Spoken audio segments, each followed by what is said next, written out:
New York Post says Jeff Goldblum is ready for his kids to get jobs. The actor, 71, revealed that his children, Charlie, 8, and River, 6, will have to support themselves when they get older. The Jurassic Park star shares his sons with wife Emily Livingston, 41.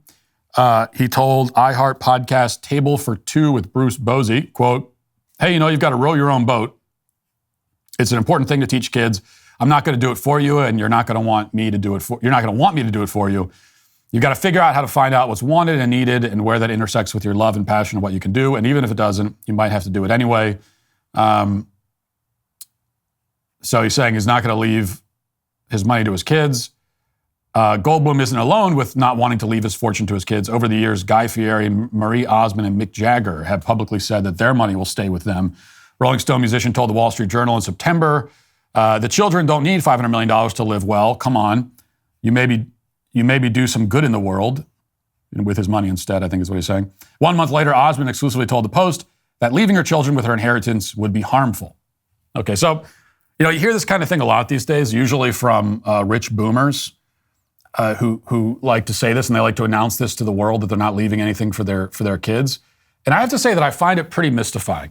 Like, for me, a big part of what drives me is the desire to accrue wealth that I can pass down to my children and grandchildren. That's a big part of what drives me. I want my descendants to be secure. I want them to be wealthy. If I can see to it that my descendants, who I never even meet, are wealthy because of work that I did, well, that's a great victory. Like, I won. That's one of the major ways to win at life, is to leave behind a legacy like that. That's what you should want to do. And for most people who've ever lived, that is what they've wanted. This rich, liberal boomer mentality of wanting your kids to be more poor than you are is totally backwards. You should not want your kids to be more poor than you are. Your kids should not be more poor than you are. That's not the way it should work. And it's totally backwards, and it would be completely foreign to most people from most cultures and most time periods, because historically there was a great emphasis put on ensuring that your descendants are in a better spot than you, not worse. Like, if anything, you should want your kids to be richer than you. That's what you should want. Now, I'll be the first to preach about the value of hard work and all of that, but if you happen to succeed in life and accrue enough wealth to see that to see to your family's financial security for future generations, well, that's a good thing. And then you find other ways to introduce work and discipline into their lives. You don't need to artificially create poverty for your children to be taught that lesson. And obviously, I know that Jeff Goldblum's kids are not going to be impoverished, but you get the point. Passing down wealth to your children is what you're supposed to do if you can.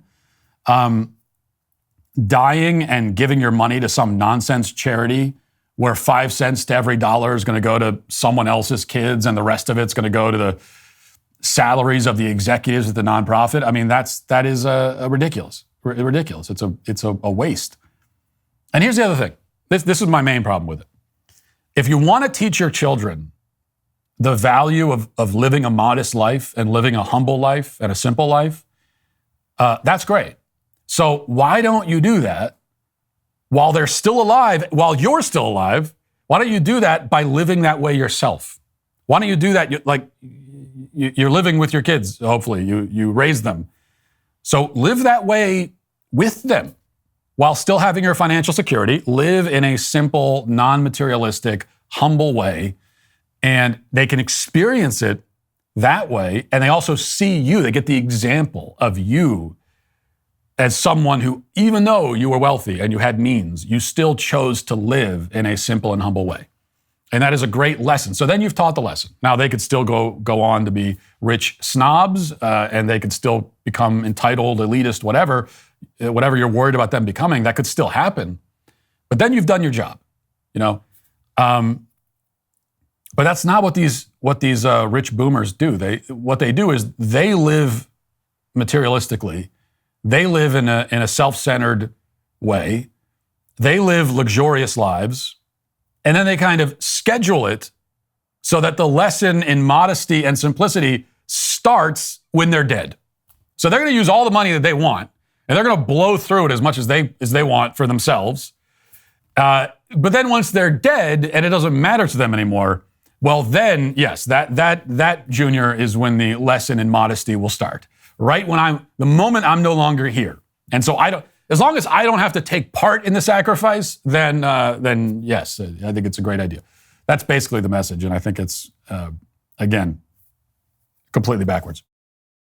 If you'd like to see what else I have to say, you can access my full show by going to dailywire.com or by going to the Matt Walsh Show Twitter page. Hope to see you there. Godspeed.